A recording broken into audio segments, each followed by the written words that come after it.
അസ്സലാമു അലൈക്കും. അൽഹംദുലില്ലാഹി റബ്ബിൽ ആലമീൻ വസ്സലാത്തു വസ്സലാമു അലാ റസൂലിഹിൽ അമീൻ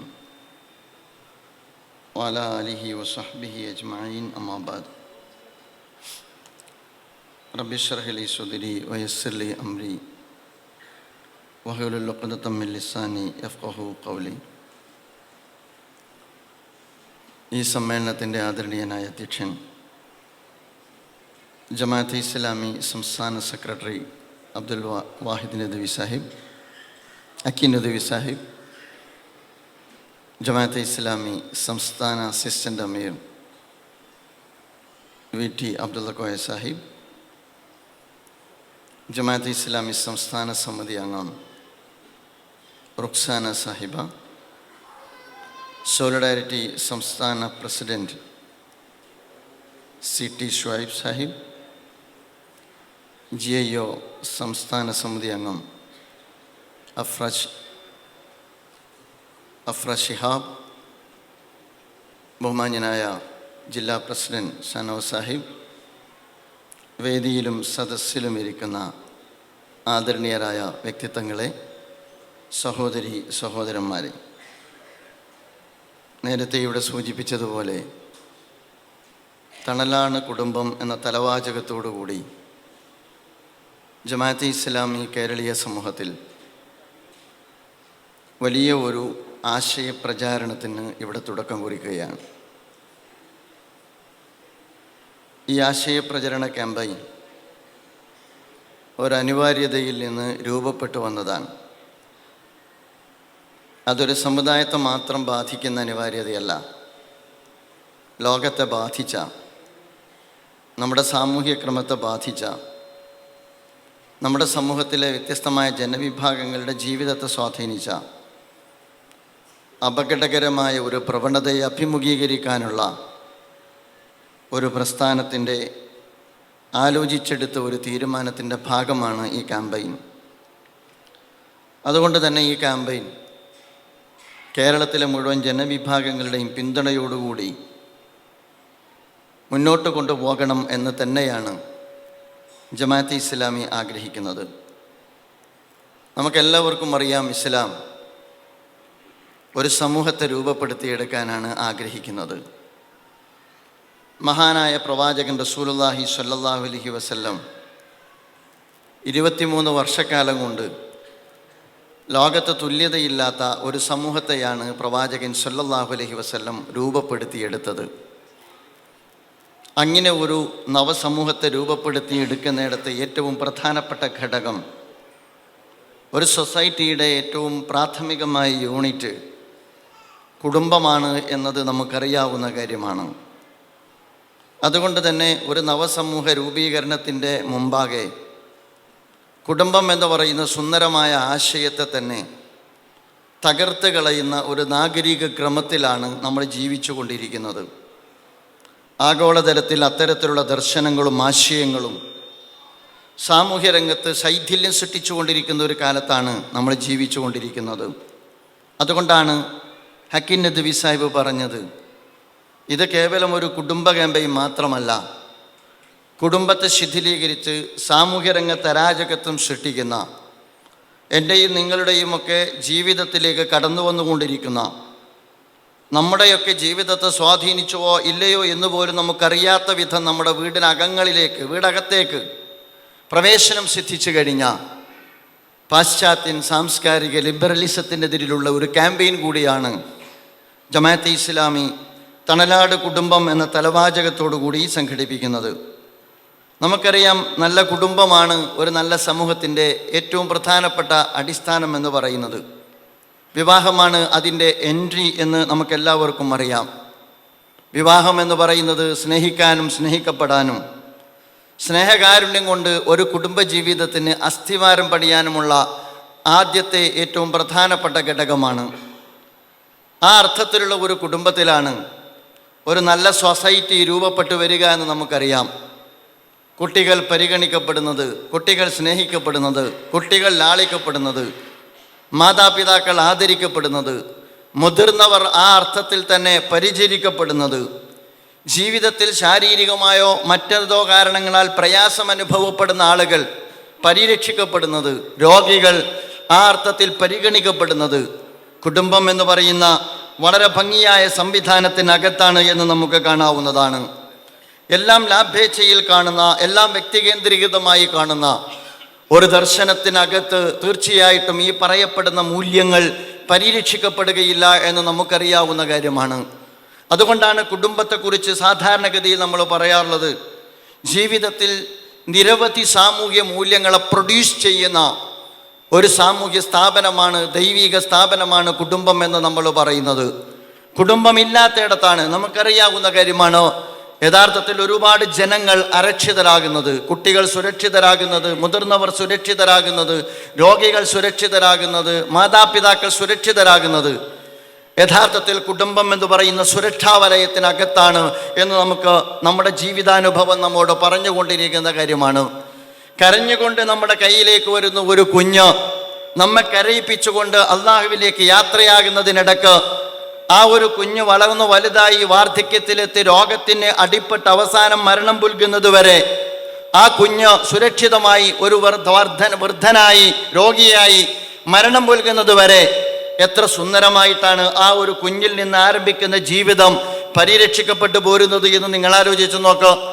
ആ ഒരു അർത്ഥത്തിലുള്ള വലിയ സുരക്ഷാ കവചമാണ് കുടുംബം എന്ന് പറയുന്നത്. നമുക്കറിയാം, ലാഭേച്ഛയുള്ള ഒരു ജീവിതത്തിനകത്ത്, വ്യക്തികേന്ദ്രീകൃതമായ കാഴ്ചപ്പാടുള്ള ഒരു ജീവിതത്തിനകത്ത് യഥാർത്ഥത്തിൽ ഇതിന് യാതൊരു സ്ഥാനവുമില്ല. ഞാൻ ഈയിടെ വായിച്ചു, ഒരു ഭിന്നശേഷിക്കാരനെ കുറിച്ച് ഈ ഒരു കാലഘട്ടത്തിൽ സാധാരണഗതിയിൽ ജീവിതം വ്യക്തികേന്ദ്രീകൃതമാവുകയും ലാഭേച്ഛയിൽ അധിഷ്ഠിതമാവുകയും ചെയ്താൽ ഒരു ഭിന്നശേഷിക്കാരനെ കുറിച്ചുള്ള വിധി എന്താണെന്ന് ചോദിച്ചാൽ യാതൊരു അർത്ഥസംഖ്യക്കിടമില്ലാത്ത വിധം പറയുന്നു, ആ ഭിന്നശേഷിക്കാരനെ വധിച്ചു കളയണം എന്നുള്ളതാണ്. കാരണം എന്തിനാണ് ഒരു ഭിന്നശേഷിക്കാരനെ നോക്കുന്നത് എന്ന്. ഇവിടെയാണ് നമ്മൾ കുടുംബത്തിൻ്റെ പ്രാധാന്യം മനസ്സിലാക്കാൻ കഴിയുക. ഞാൻ ഓർത്തു പോകുന്നത്, മരണപ്പെട്ട സിനിമാ സംവിധായകനും നടനുമായിരുന്ന സിദ്ദീഖ്, അദ്ദേഹത്തിന് ജീവിതത്തിൽ മൂല്യങ്ങളുള്ള ഒരു മനുഷ്യൻ കൂടിയായിരുന്നു. അദ്ദേഹത്തിന് ഭിന്നശേഷിയുള്ളൊരു കുഞ്ഞുണ്ടായിരുന്നു. അദ്ദേഹം പറയാറുണ്ട്, ഞാൻ എപ്പോഴും ഏത് സൈറ്റിൽ വന്നാലും ഞാൻ വിളിക്കാറുള്ളത് എൻ്റെ ഈ മോളെയാണ്, അവളുടെ വിവരങ്ങളാണ് ഞാൻ ആരായാറുള്ളത്. എന്നിട്ട് അദ്ദേഹം ഇതുപോലെയുള്ള ഭിന്നശേഷിക്കാരുള്ള ഒരുപാട് കുട്ടികളുള്ള ഒരു കുടുംബത്തെ അദ്ദേഹം ഒരു അഭിമുഖീകരിക്കുന്ന ഘട്ടത്തിൽ അദ്ദേഹം പറഞ്ഞു, നിങ്ങൾ എന്തിനാണ് വിഷമിക്കുന്നത്? ഇത്തരത്തിലുള്ള കുട്ടികളെ ദൈവം കൊടുക്കുക ഏറ്റവും നോക്കുന്ന മാതാപിതാക്കൾക്കാണ്. ഇങ്ങനെയുള്ള കുട്ടികളെ ദൈവം കൊടുക്കുക ഏറ്റവും നോക്കുന്ന മാതാപിതാക്കൾക്കാണ്. അപ്പോൾ എൻ്റെ വീട്ടിൽ എനിക്കൊരു കുഞ്ഞ് പിറക്കുമ്പോൾ ആ കുഞ്ഞ് ഒരുപാട് പരിമിതികളോടുകൂടിയും അംഗവൈകല്യത്തോടും കൂടിയാണെങ്കിലും എനിക്കെൻ്റെ നാഥനോടുള്ള കടപ്പാട് തീർക്കാനുള്ള എൻ്റെ സ്വർഗത്തിലേക്കുള്ള വഴിയാണെന്ന് പറഞ്ഞ് ആ കുഞ്ഞ് ജീവിക്കുകയല്ല, കുഞ്ഞിന് വേണ്ടി ജീവിക്കുന്ന ഒരുപാട് ഉമ്മമാരെ നമുക്ക് കാണാവുന്നതാണ്. ഞാൻ പറയുക, അത്തരത്തിലുള്ള ഉമ്മമാരെ കാണാൻ പാടില്ലാത്ത ഒരു സംസ്കാരമാണ് ആധുനിക കാലഘട്ടത്തിൽ, ഈ പുതിയ കാലഘട്ടത്തിൽ കുടുംബത്തെക്കുറിച്ചും സമൂഹത്തെക്കുറിച്ചും ലാഭേച്ഛയിൽ അധിഷ്ഠിതമായ വ്യക്തികേന്ദ്രീകൃതമായ ഈ കാലഘട്ടത്തിലെ സുഖഭോഗ തൃഷ്ണയിൽ അധിഷ്ഠിതമായ സാംസ്കാരിക ലിബറലിസം മുന്നോട്ട് വെക്കുന്നത് എന്ന് നമുക്ക് കാണാവുന്നതാണ്. അതുകൊണ്ടാണ് കുടുംബത്തിൽ ഉമ്മയുണ്ടാകുന്നത്, ഉപ്പയുണ്ടാകുന്നത്, സഹോദരി ഉണ്ടാകുന്നത്, സഹോദരനുണ്ടാകുന്നത്. ഉമ്മയില്ലാത്ത ജീവിതത്തെക്കുറിച്ച് നിങ്ങൾക്ക് ആലോചിക്കാവുന്നതാണ്. ഉപ്പയില്ലാത്ത ജീവിതത്തെക്കുറിച്ച് നമുക്ക് ചിന്തിക്കാവുന്നതാണ്. ഉമ്മയും ഉപ്പയും സഹോദരനും സഹോദരിയും അമ്മാവനുമെല്ലാം അടങ്ങുന്ന നമ്മുടെ ജീവിതത്തിൻ്റെ സന്തോഷകരമായ മുഹൂർത്തങ്ങൾ നമ്മെ സംബന്ധിച്ചിടത്തോളം രൂപപ്പെടുത്തി എടുക്കുന്നത് നമ്മുടെ കുടുംബത്തിലൂടെയാണ്. കൽപ്പറ്റ നാരായണ മാഷ് അദ്ദേഹം ഉമ്മയെക്കുറിച്ച് പറയുന്നുണ്ട്, അമ്മ മരിച്ചപ്പോൾ ആശ്വാസമായി, ഇനി എനിക്ക് അത്തായ പട്ടിണി കിടക്കാം, ആരും സ്വൈരം കെടുത്തില്ല. ഇനി എനിക്ക് ഉണങ്ങിപ്പാറും വരെ തലതുവർത്തണ്ട, ആരും ഏവിടർത്തി നോക്കില്ല. ഇനി എനിക്ക് കിണറിൻ്റെ ആൾമറയിലിരുന്ന് ഉറക്കം തൂങ്ങിക്കൊണ്ട് പുസ്തകം വായിക്കാം, പാഞ്ഞെത്തുന്ന ഒരു നിലവിളി എന്നെ ഞെട്ടിച്ചുണർത്തില്ല. ഇനി എനിക്ക് എത്തിയേടത്തുറങ്ങാം, ഞാൻ എത്തിയാൽ മാത്രം കെടുന്ന വിളക്കുള്ള വീട് ഇന്നലെ കെട്ടു എന്ന് മരണത്തെക്കുറിച്ച്, അമ്മയുടെ മരണത്തെക്കുറിച്ച് കൽപ്പറ്റ നാരായണ മാഷ് പറയുന്നുണ്ട്. ഉമ്മ എന്ന് പറയുന്നത്, അമ്മ എന്ന് പറയുന്നത് ആ അർത്ഥത്തിൽ ഉയർന്ന ഒരു സങ്കല്പമാണ്.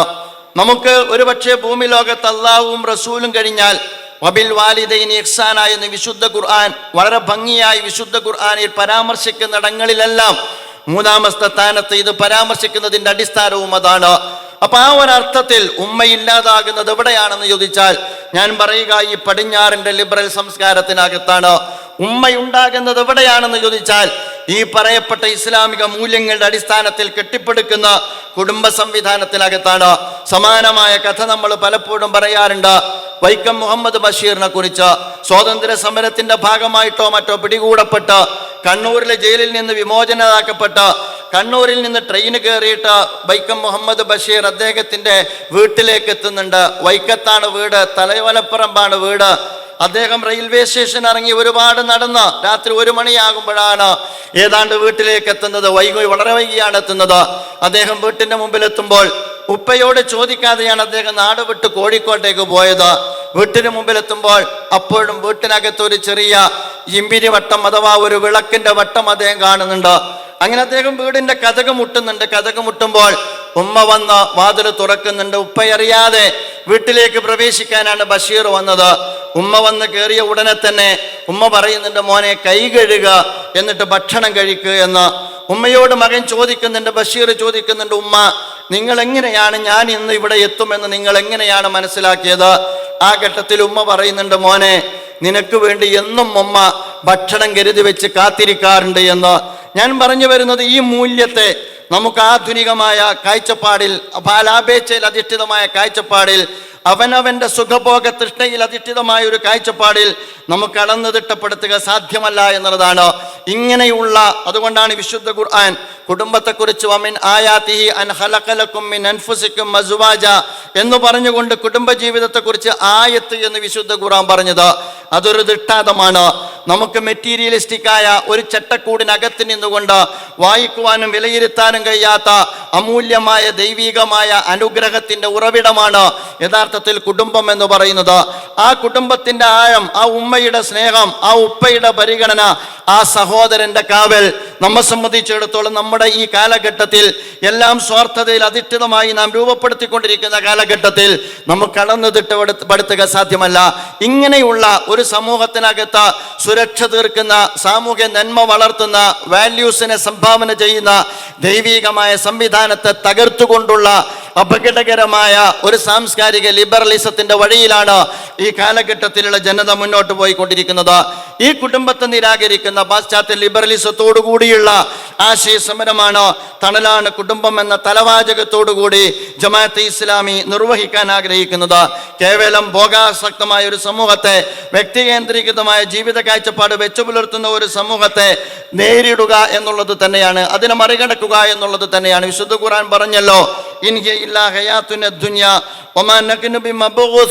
യഥാർത്ഥത്തിൽ ജീവിതം എന്ന് പറഞ്ഞാൽ യഥാർത്ഥത്തിൽ ആ ജീവിതം ആസ്വദിച്ച് തീർക്കാനുള്ളതാണ് എന്ന് ചിന്തിക്കുന്ന ഒരു കാഴ്ചപ്പാട്, ജാഹിലിയ്യത്തിന്റെ കാഴ്ചപ്പാട്. ഈ കാഴ്ചപ്പാട് മനുഷ്യ സമൂഹത്തിന് നൽകിയിരിക്കുന്ന ഒരുപാട് അപകടകരമായ ദുരന്ത ഫലങ്ങളുണ്ട്.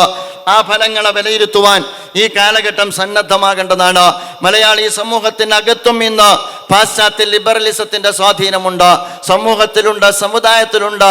നമ്മൾ അറിയാതെ നമ്മുടെ വളർന്നു വരുന്ന കുട്ടികളുടെയും ജീവിതത്തെ അത് സ്വാധീനിച്ചു കൊണ്ടിരിക്കുന്നുണ്ട്. അതുകൊണ്ട് തന്നെ ഇത്തരമൊരു കാലഘട്ടത്തിൽ നമ്മൾ ഇത്തരം ആശയങ്ങൾ, കാഴ്ചപ്പാടുകൾ വെച്ചു പുലർത്തിയ സമൂഹത്തിന്റെ പരിണിതിയെക്കുറിച്ച്, അവർ അനുഭവിച്ച പ്രതിസന്ധിയെക്കുറിച്ച് ഈ കാലഘട്ടത്തിൽ നിന്ന്, ചരിത്രത്തിൽ നിന്ന് വായിച്ചെടുക്കുവാൻ നമുക്ക് സാധിക്കേണ്ടതാണ്. കുടുംബം നിരാകരിച്ച ഒരു സമൂഹത്തിനകത്ത് രൂപപ്പെട്ടത് അച്ഛനില്ലാത്ത മക്കളാണ്. ഞാൻ അങ്ങനെ തന്നെയാണ് പറയുക. നമുക്കറിയാം, ഫാദർലെസ് അമേരിക്ക എന്ന് പറയുന്ന ഒരു പുസ്തകം തന്നെ പരിചയപ്പെടുത്തപ്പെടുന്നുണ്ട്. എന്തുകൊണ്ട് എന്ന് ചോദിച്ചാൽ, ജീവിതം സുഖഭോഗ തൃഷ്ണയിൽ അധിഷ്ഠിതമായി ആവോളം ആസ്വദിക്കാനും അനുഭവിക്കാനുമുള്ളതാണ് എന്നും മറ്റെല്ലാ സാമൂഹ്യ ബാധ്യതകളും കടപ്പാടുകളും പരിഗണിക്കേണ്ടതില്ല എന്നും പഠിപ്പിക്കപ്പെട്ട ഒരു സമൂഹം ആസ്വാദനത്തിന്റെ വഴിയെ നിയന്ത്രണങ്ങളില്ലാതെ അവർ ജീവിതത്തെ ആസ്വദിച്ചതിന്റെ പരിണിതിയാണ് യഥാർത്ഥത്തിൽ നിന്ന് പല പാശ്ചാത്യ നാടുകളിലും നമ്മൾ കണ്ടുകൊണ്ടിരിക്കുന്നത്. ആരാണ് അനാഥൻ എന്ന് ചോദിച്ചാൽ നമ്മൾ എന്താണ് പറയുക? അച്ഛൻ മരിച്ചവൻ, ഉപ്പ മരിച്ചവൻ, അല്ലെങ്കിൽ ഉമ്മ മരിച്ചവൻ എന്നതാണ് അനാഥനെ കുറിച്ച് നമുക്ക് പറയാനുള്ള നിർവചനം എന്ന് പറയുന്നത്. പക്ഷേ ഈ കാലഘട്ടത്തിൽ അത്തരം രാജ്യങ്ങളിൽ ആരാണ് അനാഥൻ എന്ന് ചോദിച്ചാൽ ചൂണ്ടിക്കാണിക്കാൻ ഒരു ഉപ്പയില്ലാത്ത, ചൂണ്ടിക്കാണിക്കാൻ ഒരു അച്ഛനില്ലാത്ത ഒരു വലിയ ജാരസന്തതികളുടെ ഒരു സാമൂഹ്യ ക്രമം രൂപപ്പെട്ടു വരുന്നത് നിങ്ങൾ ആലോചിച്ചു നോക്കുക. അത്തരത്തിൽ നിരവധി സന്താനങ്ങളുള്ള ഒരുപാട് രാജ്യങ്ങൾ നമ്മുടെ ലോകത്തുണ്ട് എന്ന് നമ്മൾ മനസ്സിലാക്കണം. യുവാക്കളില്ലാത്ത ഒരു സമൂഹം, വൃദ്ധ സമൂഹമായി മാറുന്ന ഒരു ജനത, അതുപോലെ തന്നെ ജനസംഖ്യ ക്രമാതീതമായി കുറയുന്ന ഒരു സാഹചര്യം. ഇത്തരം ഒരു സാഹചര്യത്തിലാണ് യഥാർത്ഥത്തിൽ കുടുംബത്തെക്കുറിച്ച് നമുക്ക് സംസാരിക്കേണ്ടതായിട്ട് വരുന്നത്. മലയാളികളും ആ വഴിയെ തന്നെ സഞ്ചരിക്കുന്നു എന്നുള്ളതാണ് ഈ കാലഘട്ടത്തിൻ്റെ ഏറ്റവും വലിയ അപകടകരമായ പ്രവണത എന്ന് പറയുന്നത്. ഞാൻ പറയുന്നത് അമേരിക്കയുടെ കാര്യമല്ല, അല്ലെങ്കിൽ ഫ്രാൻസിൻ്റെ കാര്യമല്ല. ഞാൻ പറയുന്നത് കൊടുങ്ങല്ലൂരിത്തെ കാര്യമാണ്. ഞാൻ പറയുന്നത് തൃശ്ശൂരിലെ കാര്യമാണ്. ഞാൻ സംസാരിക്കുന്നത് യഥാർത്ഥത്തിൽ മുസ്ലിം കമ്മ്യൂണിറ്റിക്ക് അകത്ത് തന്നെ നമ്മൾ ശ്രദ്ധിക്കേണ്ടുന്ന കാര്യമാണ്. ജെൻഡർ ന്യൂട്രലായ ഒരു സൊസൈറ്റിയെ സൃഷ്ടിക്കാനാണ് ഈ സമൂഹവും ഈ രാജ്യത്തെ ഭരണ സംവിധാനങ്ങളും ഒക്കെ ശ്രമിച്ചുകൊണ്ടേയിരിക്കുന്നത്. ജെൻഡർ ഈക്വാലിറ്റിയെ കുറിച്ചാണ് ആളുകൾ അവകാശവാദങ്ങൾ ഉന്നയിച്ചുകൊണ്ടിരിക്കുന്നത്. ജെൻഡർ എന്ന് പറയുന്നത് നമുക്കകത്ത് ഇന്ന് വലിയ സംവാദ വിഷയമാണ് എന്ന് നിങ്ങൾക്കറിയാം. എൻ്റെ ജെൻഡർ, ഞാൻ ആണാണോ പെണ്ണാണോ എന്ന് തീരുമാനിക്കാനുള്ള അധികാരം എനിക്കാണ് എന്ന് വിട്ടു തന്നുകൊണ്ടിരിക്കുന്ന, അല്ലെങ്കിൽ വിട്ടു തരണമെന്ന് പറയുന്ന, അതാണ് ജനാധിപത്യം എന്ന് വാദിക്കുന്ന, അതാണ് മനുഷ്യാവകാശം എന്ന് വാദിക്കുന്ന, അതാണ് പുരോഗതി എന്ന് വാദിക്കുന്ന ഒരു കാലഘട്ടത്തിലാണ് നമ്മൾ ജീവിക്കുന്നത്. എൻ്റെ മുമ്പിൽ സ്ത്രീകളും കുട്ടികളും എല്ലാം ഉണ്ട്. നമ്മുടെ ഒരു രീതിയുണ്ട്. നമ്മൾ പലപ്പോഴും ഒരു ഉമ്മ പ്രസവിച്ചാൽ ലേബർ റൂമിൻ്റെ മുമ്പിൽ, സഹോദരി പ്രസവിച്ചാൽ, ഭാര്യ പ്രസവിച്ചാൽ, കൊച്ചു കുഞ്ഞിൻ്റെ കരച്ചിൽ കേൾക്കുമ്പോൾ നമ്മൾ വീട്ടിൽ നിന്ന് നമ്മൾ ആ വാതിലിന് പുറത്ത് നമ്മൾ നിൽക്കും. നഴ്സ് വരും, നമ്മൾ ചോദിക്കും പ്രസവം കഴിഞ്ഞോ, എന്ത് കുട്ടിയാണ്? അവർ പറയും ആൺകുട്ടിയാണ്, അല്ലെങ്കിൽ പറയും പെൺകുട്ടിയാണ്. ആൺകുട്ടിയാണ് പെൺകുട്ടിയാണ് എന്ന് അവർ നമ്മോട് പറയുന്നത് ആ കുഞ്ഞിൻ്റെ ലിംഗം അനുസരിച്ചാണ്. പുരുഷലിംഗമാണെങ്കിൽ അല്ലെങ്കിൽ സ്ത്രീലിംഗമാണെങ്കിൽ അതിനനുസരിച്ച് ആണാണോ പെണ്ണാണോ എന്ന് അവരോട് നമ്മോട് പറയും. അങ്ങനെ പറയരുത് എന്നാണ് ജെൻഡർ ന്യൂട്രൽ സൊസൈറ്റിയെ സൃഷ്ടിക്കാൻ ആഗ്രഹിക്കുന്ന ഒരു ജനവിഭാഗം പറഞ്ഞുകൊണ്ടിരിക്കുന്നത്.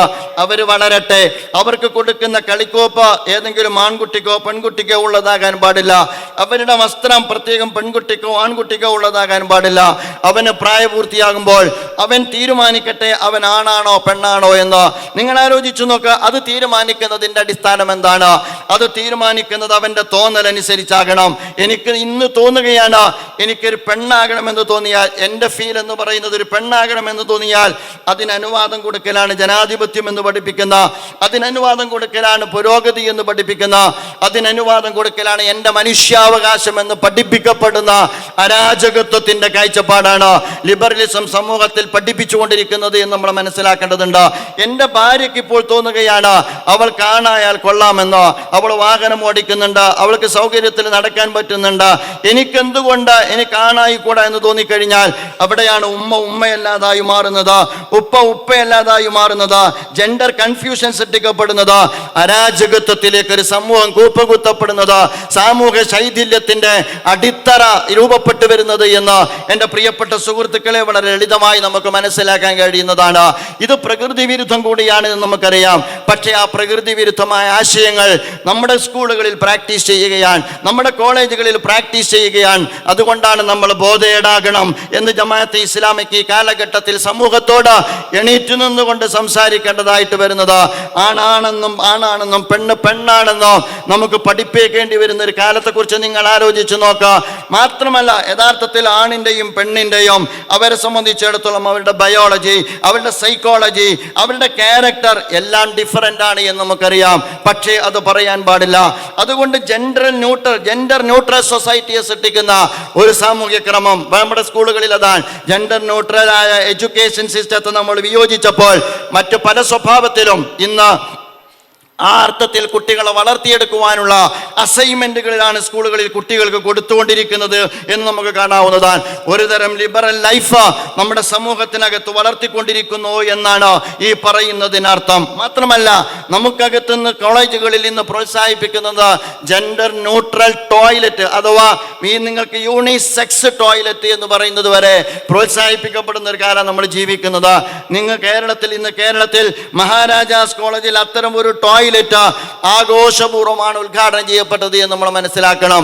ഈ അർത്ഥത്തിൽ ആണിനെയും പെണ്ണിനെയും ആണും പെണ്ണുമായി കാണുന്നതിന് പകരം ജെൻഡർ ന്യൂട്രൽ സൊസൈറ്റിയെ സൃഷ്ടിച്ച ഉദാര ലൈംഗികതയെ കെട്ടഴിച്ചു വിട്ട ഈ സമൂഹത്തിനകത്ത് അരാജകത്വം വളർത്തുന്ന സാംസ്കാരിക ലിബറലിസം നമ്മുടെ കുട്ടികൾ പഠിക്കുന്ന ക്യാമ്പസുകളിലുണ്ട്, നമ്മുടെ കുട്ടികൾ പഠിക്കുന്ന അവരുടെ ജീവിത സാഹചര്യത്തിലുണ്ട്. കലാലയങ്ങളിലെ ക്യാമ്പസുകളിലെ കവാടങ്ങളിൽ നമ്മുടെ കുട്ടികളെ കാതോർത്തിരിക്കുന്നതും അല്ലെങ്കിൽ നമ്മുടെ കുട്ടികളെ കാത്തിരിക്കുന്നതും അവരെ സ്വാഗതം ചെയ്തുകൊണ്ടിരിക്കുന്നതും അത്തരത്തിലുള്ള ക്യാപ്ഷനോടുകൂടിയുള്ള ബാനറുകൾ പിടിച്ചുകൊണ്ടാണ് ഈ നമുക്ക് കാണാവുന്നതാണ്. നമുക്കറിയാമല്ലോ നമ്മുടെ നാട്ടിൻ്റെ ഒരു പ്രത്യേകത എന്താണ്? നിങ്ങൾക്ക് വിവാഹം കഴിക്കണമെങ്കിൽ 18 വയസ്സ് തികയണം. അതേസമയം നമുക്ക് വിവാഹമല്ല, നേരെ മറിച്ച് ലിവിങ് ടുഗദർ ആണെങ്കിലോ അതെങ്ങനെയും ആകാമെന്ന് തീരുമാനിച്ച ഒരു സാമൂഹ്യ ക്രമത്തിലാണ് നമ്മൾ ജീവിച്ചു കൊണ്ടിരിക്കുന്നത്. പ്രിയപ്പെട്ട സുഹൃത്തുക്കളെ, ഇവിടെയാണ് ഇസ്ലാമിക മൂല്യങ്ങളിൽ നിന്നുകൊണ്ട് ആണിനെ ആണായും പെണ്ണിനെ പെണ്ണായും യഥാർത്ഥത്തിൽ കൃത്യമായി അതിൻ്റെ പ്രകൃതത്തെ അതിൻ്റെ പ്രകൃതിയെ മുഖവിലക്കെടുത്തുകൊണ്ട് പ്രകൃതിയുടെ ദർശനമായ ഇസ്ലാമിക അടിത്തറകളിൽ നിന്നുകൊണ്ട് കുടുംബത്തിൻ്റെ അടിത്തറകളിൽ നിന്നുകൊണ്ട് ഈ സാംസ്കാരിക ലിബറലിസത്തോട് പ്രതിരോധം തീർക്കുവാൻ ഇസ്ലാമിക പ്രസ്ഥാനം മുന്നോട്ട് വരുന്നത് നമുക്ക് മനസ്സിലാക്കാൻ കഴിയും. നമുക്ക് എല്ലാവർക്കും അറിയാം, ഹെറ്ററോസെക്സ്വാലിറ്റി എന്ന് പറയുന്നത് യഥാർത്ഥത്തിൽ പ്രകൃതിപരമായ ഒന്നാണ്. ഭിന്ന ലൈംഗികത എന്ന് പറയുന്നത് അത് മൃഗങ്ങൾക്കിടയിൽ അങ്ങനെയാണ്, ജീവജാലങ്ങൾക്കിടയിൽ അങ്ങനെയാണ്, അതുപോലെ തന്നെ മനുഷ്യർക്കിടയിലും അങ്ങനെയാണ്. അപ്പോൾ ഈ പറയുന്ന ഹെറ്ററോസെക്സ്വാലിറ്റി എന്ന് പറയുന്നത് മറ്റെല്ലാ ജീവജാലങ്ങൾക്കിടയിലും ഇഴജന്തുക്കൾക്കിടയിലും പറവകൾക്കിടയിലും അവർ വളരെ ഭംഗിയായി പ്രാക്ടീസ് ചെയ്തുകൊണ്ടിരിക്കുകയാണ്. ബുദ്ധിയുണ്ടെന്ന് പറയുന്ന മനുഷ്യൻ ഇന്ന് ഹോമോസെക്സ്വാലിറ്റിയെ സമൂഹത്തിനകത്ത് പ്രചരിപ്പിച്ചുകൊണ്ടിരിക്കുന്നത് എന്ന് നമുക്ക് മനസ്സിലാക്കാൻ കഴിയും. ഇത്തരം ഒരു സാഹചര്യത്തിലാണ് ഈ കാലഘട്ടത്തിൽ ഇസ്ലാമിക അടിത്തറകളിൽ നിന്നുകൊണ്ട് ലൈംഗിക അരാജകത്വത്തിൽ അധിഷ്ഠിതമായ ഈ സംവിധാനത്തെ ചോദ്യം ചെയ്യുവാൻ നാം സന്നദ്ധമാകേണ്ടതായിട്ട് വരുന്നത്. സ്വന്തം കാര്യമെന്ന് അതുപോലെ തന്നെ സ്വന്തം സുഖമെന്ന് യഥാർത്ഥത്തിൽ നമ്മുടെ പാരൻസ് തീരുമാനിച്ചാൽ ഈ കാഴ്ചപ്പാടിൻ്റെ അടിവേരറുക്കപ്പെടുന്ന ഒരു കാര്യമല്ലേ അത് എന്ന് നമുക്ക് ആലോചിച്ചാൽ മനസ്സിലാക്കാവുന്നതാണ്. അതുകൊണ്ടാണ് ഇസ്ലാമിൻ്റെ വെളിച്ചത്തിൽ നിന്നുകൊണ്ട് കുടുംബത്തെക്കുറിച്ച് സംസാരിക്കാൻ ജമാഅത്തെ ഇസ്ലാമി തീരുമാനിച്ചത്. അത്തരം ആശയപരമായ അടിത്തറ ഇസ്ലാമിനുണ്ട് എന്ന് നമുക്ക് കാണാൻ കഴിയും. ഈക്വാലിറ്റിയെ കുറിച്ചല്ല നമ്മൾ പറയുന്നത്. ജെൻഡർ ഈക്വാലിറ്റി എന്ന് പറയുന്നത് യഥാർത്ഥത്തിൽ എല്ലാ അർത്ഥത്തിലും നമുക്ക് അംഗീകരിക്കാവുന്ന ഒന്നല്ല, ഈക്വൽ അല്ല. സ്ത്രീ ചെയ്യുന്ന പല കാര്യങ്ങളും പുരുഷന്മാർക്ക് ചെയ്യാൻ കഴിയാത്ത കാര്യങ്ങളാണ്. പുരുഷന്മാരുമായി ബന്ധപ്പെട്ട് ഫിസിക്കലി ഞാൻ നേരത്തെ പറഞ്ഞു ഡിഫറൻ്റ് ആണ് പല കാര്യങ്ങളിലും. അതുകൊണ്ട് തന്നെ നമ്മൾ പറയുന്നത് ജെൻഡർ ജസ്റ്റിസിനെ കുറിച്ചാണ്.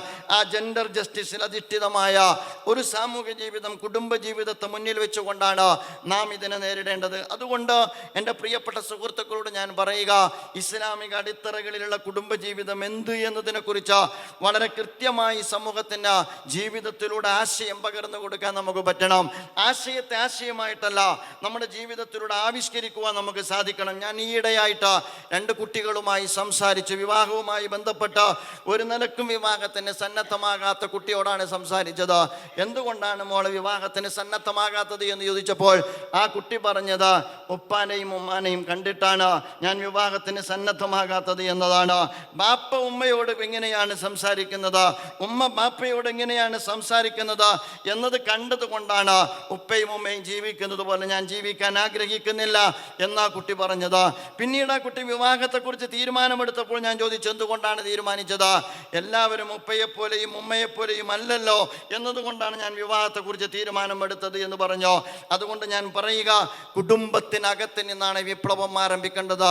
എൻ്റെ കുടുംബത്തിനകത്ത് വളർന്നു വന്നുകൊണ്ടിരിക്കുന്ന എൻ്റെ കുട്ടികൾക്ക് വൈവാഹിക ജീവിതത്തിൻ്റെ സുന്ദരമായ മുഹൂർത്തങ്ങളെ, അതുപോലെ തന്നെ സ്നേഹത്തിൻ്റെയും കാരുണ്യത്തിൻ്റെയും പരിഗണനയുടെയും പരിചരണത്തിൻ്റെയും ചേർത്ത് നിർത്തലിൻ്റെയും എല്ലാം ഏറ്റവും നല്ല ഉയർന്ന മൂല്യങ്ങളെ എൻ്റെ കുട്ടികൾക്ക് എൻ്റെ കുടുംബത്തിൽ നിന്ന്, എൻ്റെ ഭാര്യയുടെയും എൻ്റെയും ജീവിതത്തിൽ നിന്ന് പകർന്നു കൊടുക്കാൻ നമുക്ക് സാധിക്കേണ്ടതാണ്. നമുക്കെല്ലാവർക്കും അറിയാം, വിവാഹം വേണ്ട എന്ന് പറയുന്ന പ്രവണത, അതുപോലെ തന്നെ ലൈറ്റ് മാരേജ് എന്ന് പറയുന്നത്, അതുപോലെ തന്നെ പ്രസവിക്കേണ്ടതില്ല എന്ന് തീരുമാനിക്കുന്നത് എല്ലാം കുടുംബജീവിതത്തെ കുറിച്ച് തെറ്റായി നടത്തപ്പെട്ട പൊതുബോധം ഒരു പ്രധാനപ്പെട്ട ഘടകമാണ്.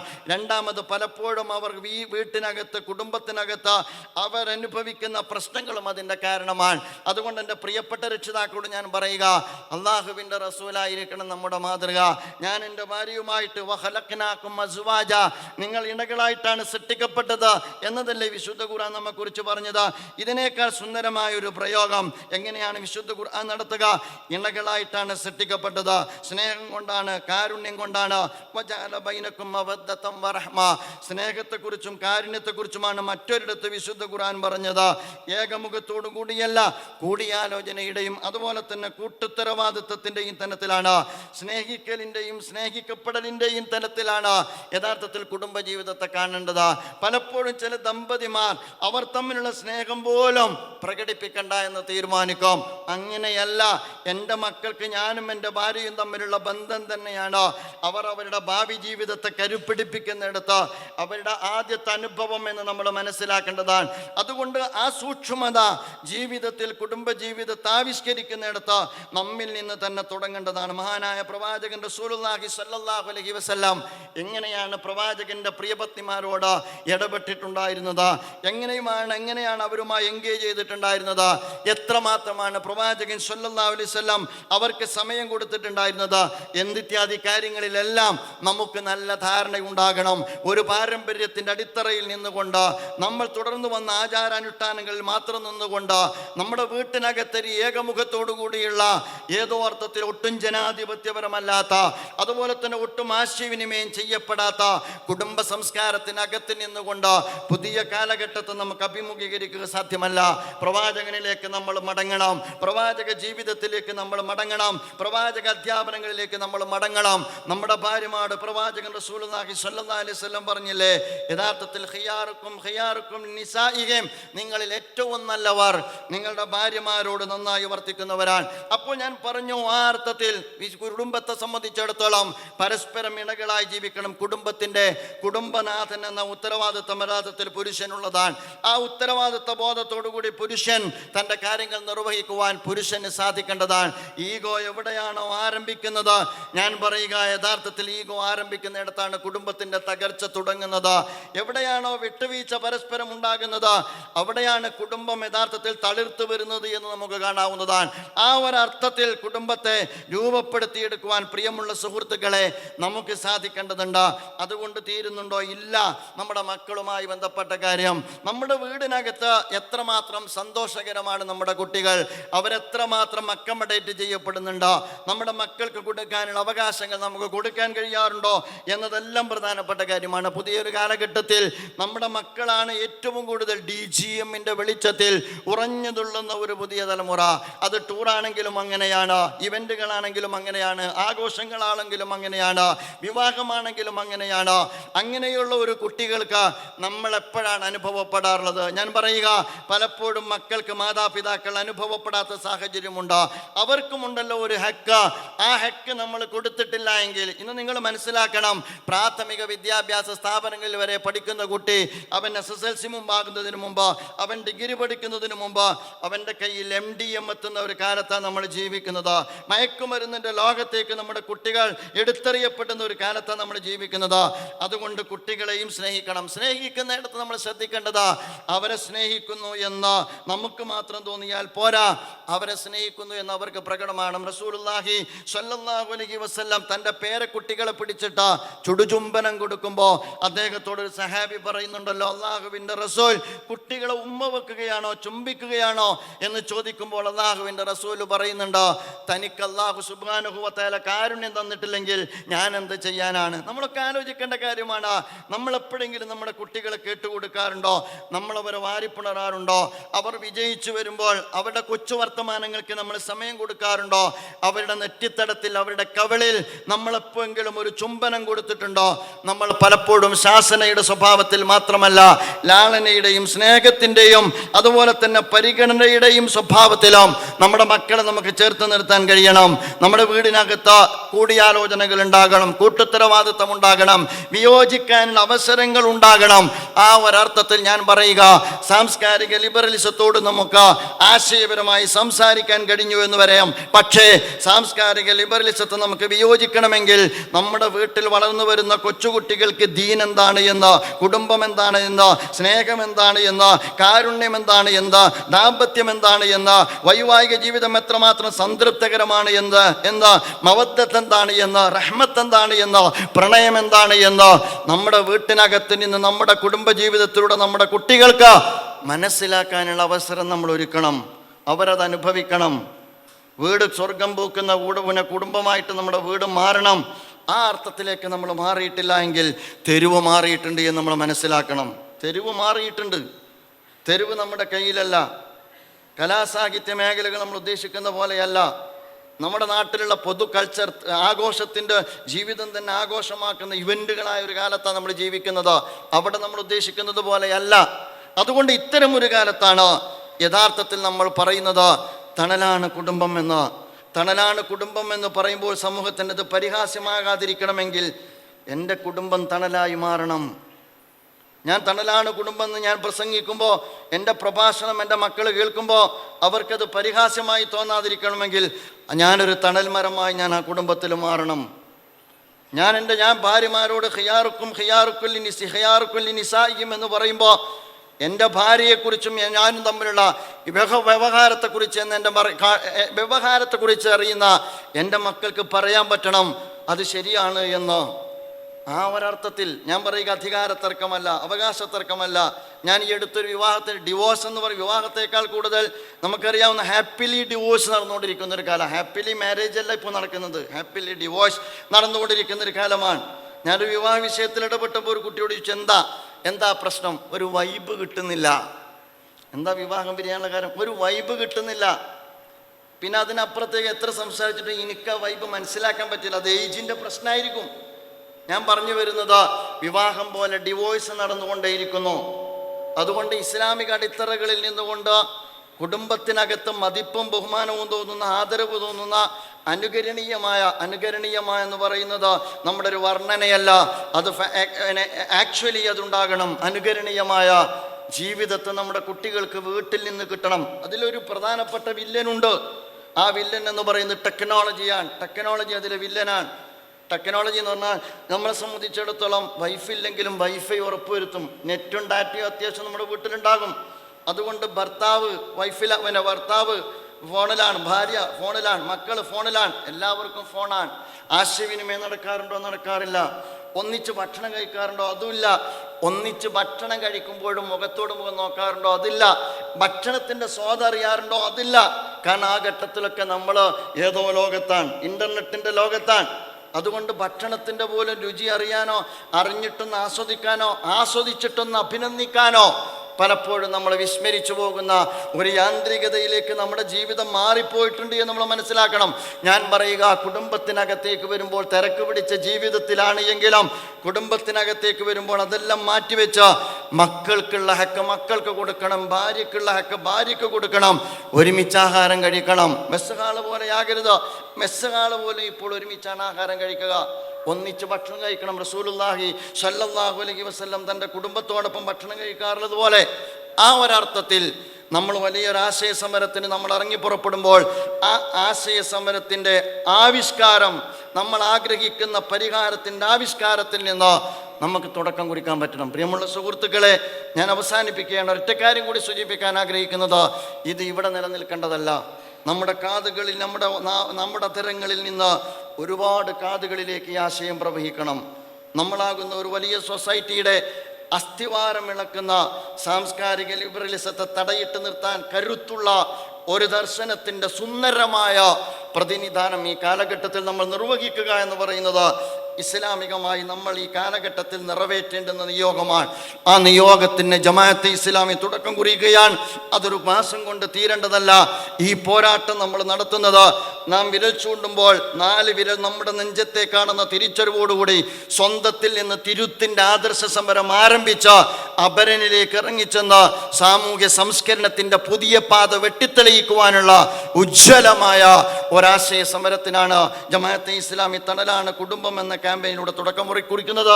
ബിസ്മില്ലാഹിർ റഹ്മാനിർ റഹീം. പരമകാരുണികനും കരുണാനിധിയുമായ അള്ളാഹുവിൻ്റെ തിരുനാമത്തിൽ അതിൻ്റെ ഉദ്ഘാടനം നിർവഹിച്ചതായി അറിയിച്ചുകൊണ്ട് ഞാൻ എൻ്റെ വാക്കുകൾക്ക് വിരാമം വിടുന്നു.